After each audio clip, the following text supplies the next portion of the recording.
Flusha and his grenades is a beloved topic among the community, so we're going to look at today his Inferno play, how he often uses nades towards the banana area. He spends most of his time there on the CT side, obviously he's a B player. He also spends most of his time there on the T side as well, that's his default kind of area. So we're going to start at the bottom of banana and this one, kind of work our ways upwards as they take less deep banana control, and then we'll switch over to the T side. So initially on this one, obviously deep banana control has been taken. I notice Flusha doesn't use his nade in this. Some teams will try and maybe double nade certain positions to clear it out, maybe something like that. But Flusha and Golden don't really do this. Flusha likes to hang on to his nade, and it's often the last piece of utility he has left.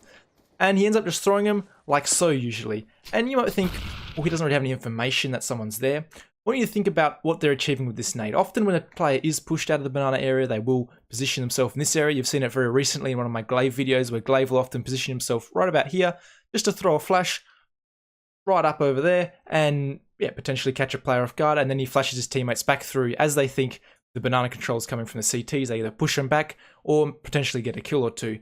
Also, if a player is in this position here and they get smoked out and mollied out, they're often going to drop their own smoke here and try and disappear like so. So Flusha throwing his own nade, or even if they don't drop their own smoke, they're going to jump back through because they know they're going to get trapped there and pinned and give their team a man disadvantage.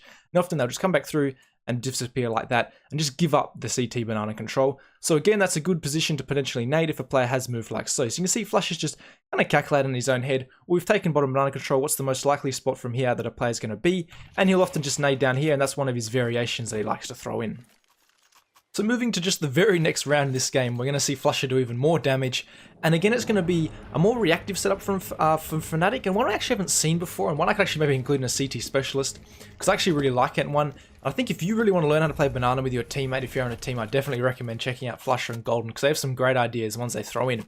So you might initially notice, right, so Flusha's lining up a smoke. I'll give you a little hint. This smoke lands right about here, just behind where the old car used to be, or where the barrels are. And what they're relying on in this one is for Nico and Carrigan in this particular scenario to start using their mollies like teams normally would, just to take out control of the top banana area. And there's going to be a reaction from Fnatic, a reaction from Flusha to smoke off that choke point. They're going to immediately take the banana control away. So you're going to see, here comes the utility. They start to try and push up in this one. This is where Flusha decides he's going to throw his smoke, and they instantly retake banana away from the T's. And this is great because it wastes a bit of utility. And you can see as soon as they've got it, Golden's out. He says, all clear, mate, we've smoked it off, we've regained control. Wasted a couple of mollies from FaZe. This is where Flusha knows, okay, well, they were going for banana control, and all that means there's at least 2 players here. And they're probably going to be backing off now. They're just going to sit behind the smoke like in the middle of no man's land. They're going to push off, maybe come to this position, or more likely, they don't. At a professional level of play, you're not going to just sit here for 18 seconds, are you? Waiting for the smoke to fade, you're going to come back here, maybe try and just check out middle, see if you can get a pick somewhere in that intermediate, maybe 10-second margin or whatever you want to throw. So Flusha knows players are going to be moving in that direction.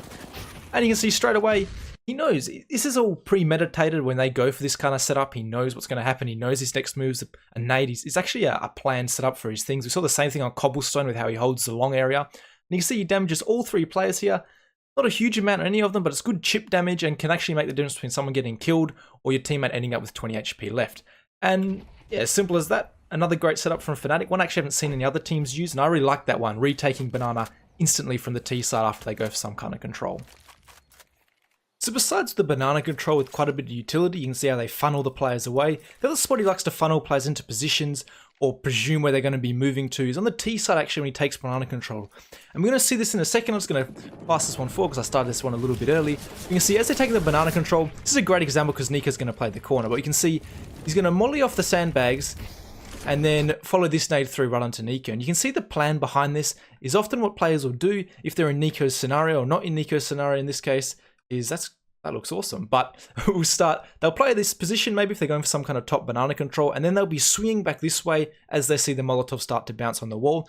And Flusha's idea behind this is 1, there's someone maybe playing in Nico's position, or 2, if someone is at the sandbags area, they're likely going to be starting to run across here, and this nade can land beautifully at their feet as they're rotating off to give up the top banana control.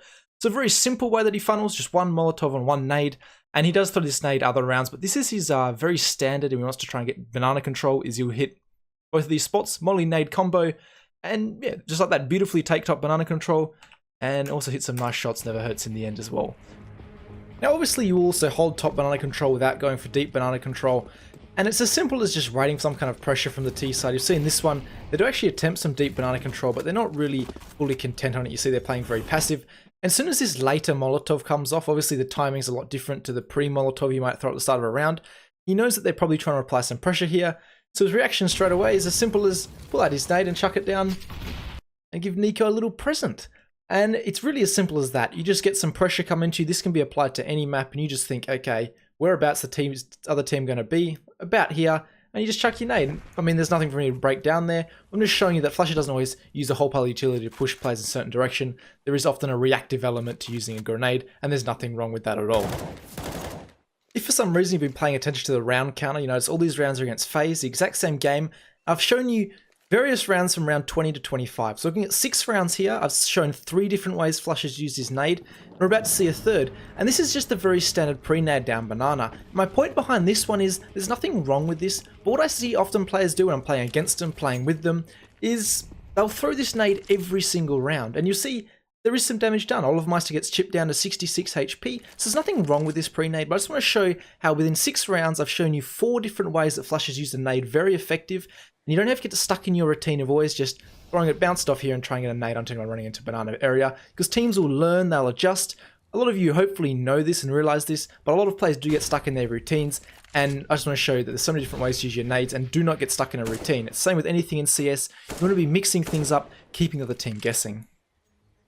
Just imagine we're still on the CT side quickly. The last spot you can use your nades, obviously, just wait for them to execute, come up banana. Often if you're the rotator behind the smoke, instead of throwing a flash through, Flusha will sometimes throw a nade through to try and do some damage here. But this round here, I just want to show for your entertainment, really shows off Flusha's awareness of a scenario and his quick thinking. You see, obviously he's going in with the Mach 10 in this scenario. He gets the first kill, he knows the second player's there, and he hears the AWP shot ring off. And this is just, I just want to show how aware Flusha is. He knows that there's a player in here somewhere and seized, and he knows there's an AWP. He knows there's 2 more players. He knows with this player here, Mo is most likely going to be one to help out, try and save C's, get him out of position. So he knows, disappear back to this smoke. Where's that AWP going to be playing from? Probably right there, and he does a whole pile of damage. And I just love this awareness from Flusha, and he just does it so consistently, and he's not stuck in any of his ways. He's always thinking on the fly. That's one of the reasons he is such a good player. But besides that, guys, make sure to subscribe if you haven't already, and I'll catch you in the next video.